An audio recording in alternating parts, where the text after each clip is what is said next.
നമസ്കാരം ഗൈസ്, ആർജാണ്. ശ്രുതി രാവിലെ തേങ്ങ ഉറക്കാൻ വേണ്ടി ഓടിയിട്ടുണ്ട്, പോയി നോക്കാം. ശ്രുതി അവളോട് തേങ്ങ ഉറക്കാൻ വേണ്ടി പോയി അവിടെ തെങ്ങുണ്ട് നമുക്ക്.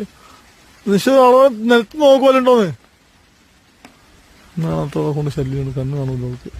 ദേ ഗൈസ്, തേങ്ങ കിട്ടി തോന്നുന്നു. ശ്രുതി കുഞ്ഞെടുക്കുന്നുണ്ട്. യെസ് തേങ്ങ കിട്ടി, ശ്രുതിക്ക് തേങ്ങ കിട്ടി. തേങ്ങ കിട്ടി, തേങ്ങ ഹാപ്പിയായി. തേങ്ങയാണ് കുഴപ്പമില്ല. വാ, രാവിലെ തേങ്ങ ഉറക്കൽ സക്സസ് ആയതിന്റെ പേരിൽ ശ്രുതി സന്തോഷിക്കണം. പക്ഷെ എങ്കിലും ശ്രുതിക്ക് കാലിന് പാടില്ല. അവൾക്ക് ഞാൻ തൊട്ട് പാടില്ലാത്തതാണ്. അവൾ ഇന്നലെയാണ് എന്നോട് പറഞ്ഞത്. ഇന്ന് മിക്കവാറും ഹോസ്പിറ്റലിൽ പോയിട്ടുണ്ട് ഗൈസ്. ഇവിടെ നിന്ന് ഇത്രയും ഭാഗം നീര് വെച്ചിരിക്കുന്നുണ്ട് ഗൈസ്. അവൾക്ക് എന്ത് കടിച്ചെന്ന് അറിയാൻ നമ്മളെ പാമ്പാണോ തേളാണോ ഇനി വല്ല എട്ടുകാരിയാണ് എന്തെന്ന് അറിയാൻ പാടില്ല. ഇഷ്ടം പോലെ മിഞ്ഞാന്നാ കടിച്ചു. പക്ഷെ അപ്പോൾക്ക് വേനുണ്ടായിരുന്നു, ചെറുതായിട്ടൊക്കെ ഉണ്ടായിരുന്നു.